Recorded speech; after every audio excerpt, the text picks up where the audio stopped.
Harold Evans here with Orinda at our test facility, the pool that we check and test most everything that we do and that we talk about in this industry. So I just finished turning off the waterfall from my phone, and now we're going to go to the equipment set and begin to get into the heart of the conversation about what this Orinda pool is.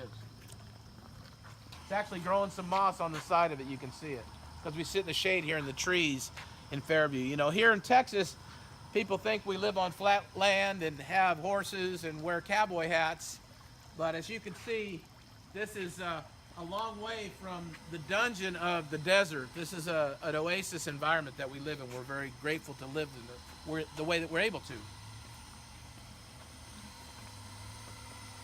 So the first thing that I come across in my conversation is the periodic need to elevate chlorine levels in the pool.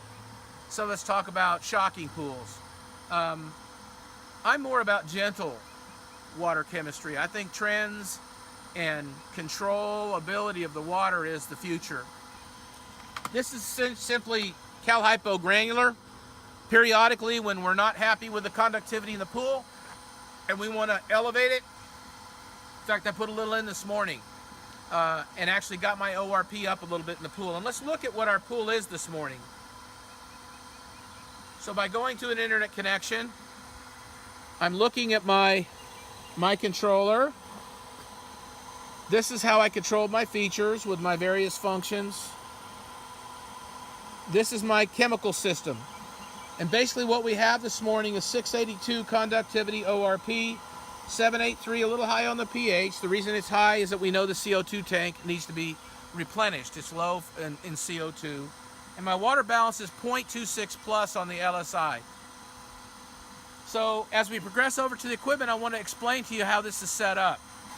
What you see here is our control system, the heart and soul of the operation of this system.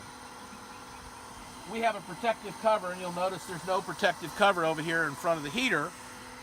But this protective cover is designed to keep our equipment sheltered with plenty of clearance on the heater side to cause us to have any potential fire risk. This is the antenna that operates the controller and allows me to interface with my phone. This is a degassing chamber, which we use in conjunction with a CO2 and UV system by Dell, which is in this box right here.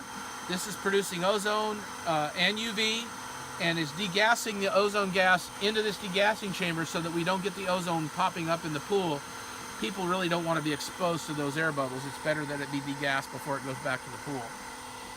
On the back wall, we have a 60 square foot DE filter with a full opening Jandy backwash valve. I love that valve. We have an intelligent pump here by Penair. We have our CV600 feed with a tube going to the feed pump itself, the feed pump being up on the wall.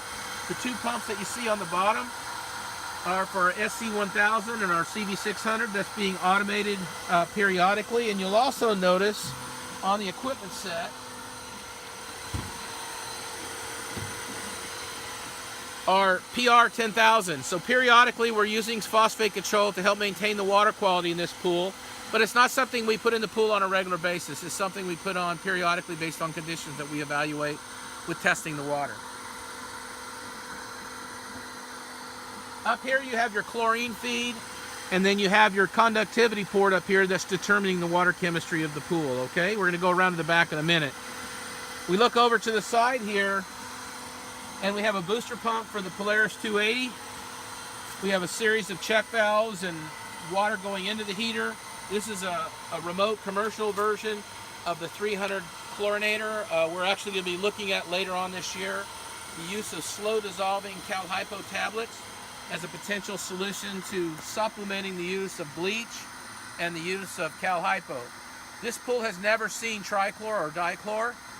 We choose to control our cyanuric acid level in our pool because of our feelings and the CDC's feelings about minimizing the use of cyanuric acid to maximize killing speed and to control our water and our conductivity. It's difficult for you to use. It almost can't use tabs, trichlor tabs and dichlor in an ORP system because your elevation in your cyanuric acid level will allow your controller to malfunction. So I'm going to come around back here and show you one of the unique things that we're doing. This is my bleach tank, and this is my SC1000 with tubes going to them. This is CO2. This tube going to the equipment is a CO2 injection port, which I'll come around and show you in a minute. This is the way that we lower the pH in the pool without having to use muriatic acid very often. Don't say we use none, but we use very little acid, and the reason we like to use CO2 is that we can drive down the pH in the pool. The relative pH of CO2 forms carbolic acid. It's about a 6.8 on the pH scale. So we're lowering pH. If this whole tank bled into the pool, the lowest pH it could produce would be 6.8. When you look at acid, the potential for runaway chemistry that could hurt people. But if you follow this tube over to the other side of the equipment, you're going to see an injection port, and that injection port is being controlled by our chemical feeder over here, and an injection port is actually going into the equipment right over here, okay? What that does is introduces CO2 bubbles, which we control, to help lower our pH. Let's come on around to the other side here. On the waterfall has a booster pump that's set over there closer to the waterfall. The shorter the run, the better the control of the water.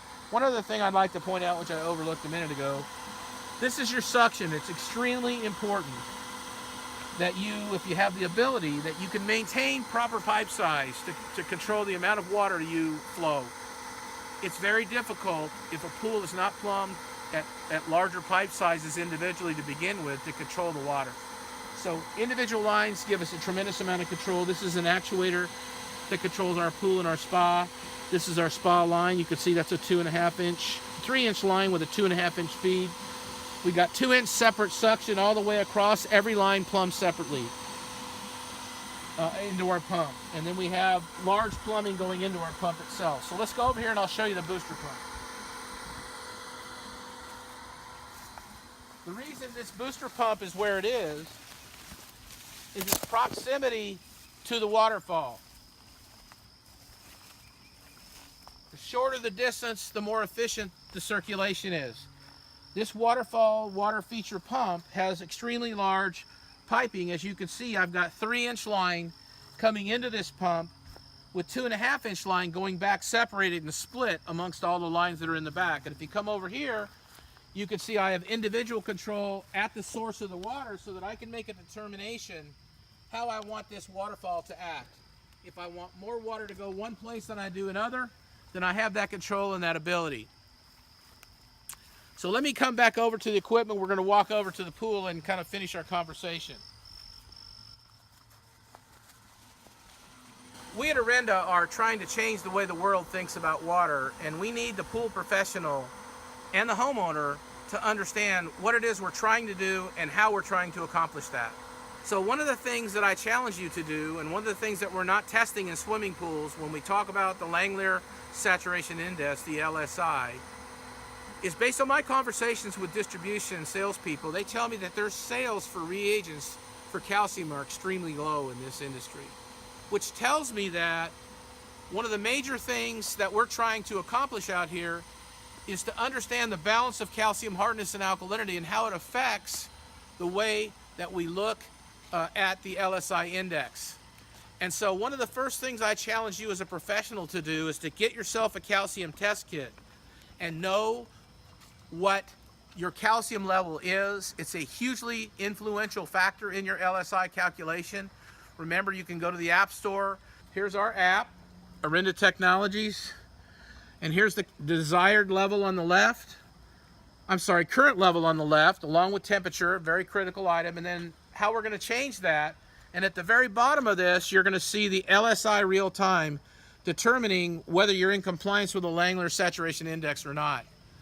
So how are we going to change water? We're going to change ourselves first. We got to believe that we understand that when we change the way we look at water, then we can change the way our customers feel about water. If we're not convinced, how are they going to be convinced?